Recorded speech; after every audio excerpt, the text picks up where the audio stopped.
Hello YouTube and welcome back to old Flads. This is Ace of Spades, this is the custom map review, and today I have a really brilliant CTF and Multi hill map for you today. This has been made by David Orell, I think I've pronounced that properly, I hope so, and he's made Village X bases. Now this is a very big map and that's why I feel that it lends itself to CTF especially, but Multi hill, due to the placement that he's done within the game, has really impressed me. I've managed to play a lot of multi-hill with him and a lot of other people off the forums and people that have seen my videos and whatnot. It's been great.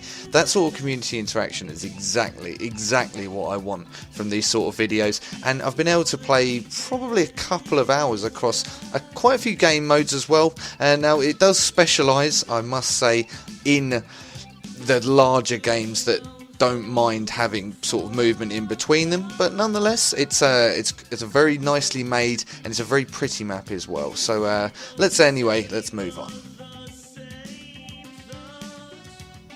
Okay, so on to the spawns. Now this is something that is quite difficult to knock really, due to the size of the map. The spawns are a long way away from pretty much the main battle arena, which is the village itself, throughout most of the game modes.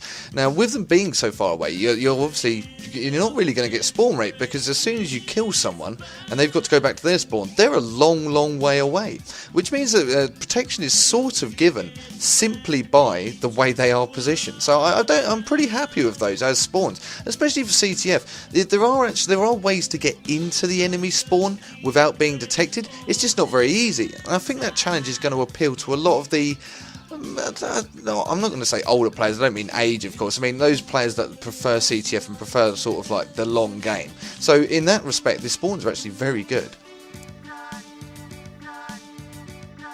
Okay, let's move into the key locations, and I've broken this down again like I did with Raccoon City, because there are quite a lot of key locations once you actually get into the game. I've also put these on the map for you, so hopefully that's going to help you out as well.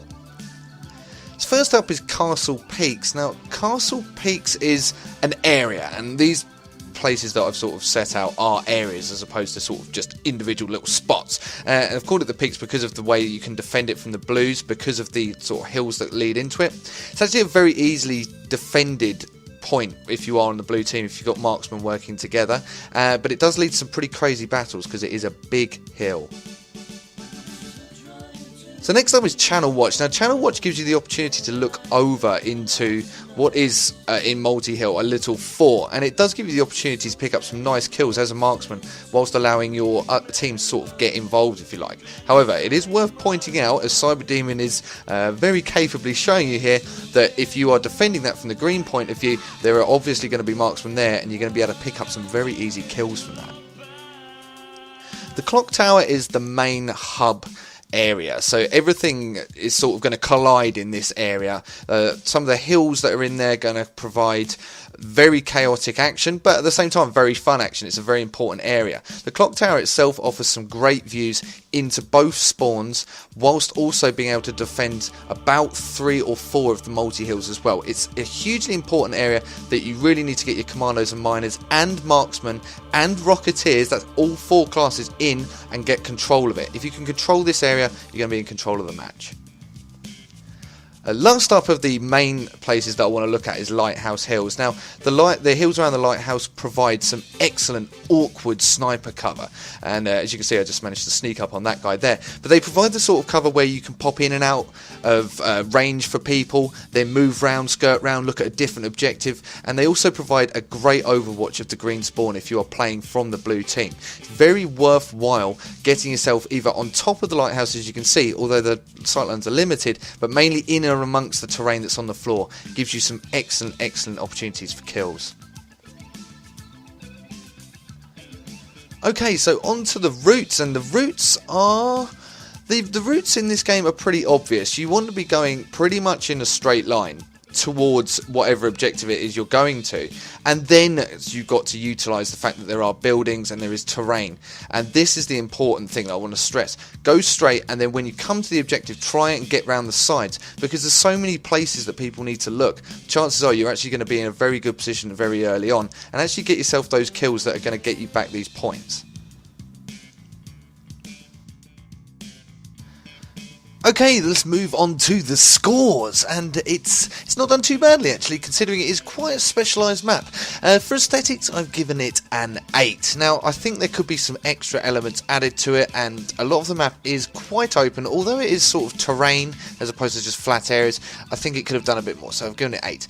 Creativity, I've given it a 7. Now, these sort of maps do exist quite a lot. Now, this map does a very good job of multi-hill and CTF, which is I'm going to come on to in a little bit with regards to the longevity, but ultimately I think when you do these sort of maps, you've got to try and push the boundaries a little bit, add some new stuff in there. So I've given it a 7 because it's not a bad map and it's well made, but you know what I mean.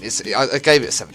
Usage map. Now, this was going to be a 7 as well, but I've actually given it an 8 because whilst you may seem that you're running for a long time simply because the map is very big, you do actually use quite a lot of the map as you're moving around into different positions, and that's due mainly to the fact that the positions of the multi-hills, for example, have been so well placed. Now, in TDM, it's going to be sort of straight line running a lot of the time, so you won't use it a lot, but I think throughout the whole game modes, 8 is probably a fair score.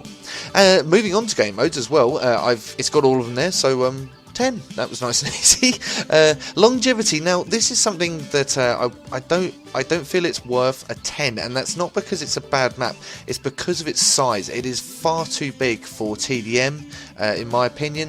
I think Diamond Mine would not do particularly well on there.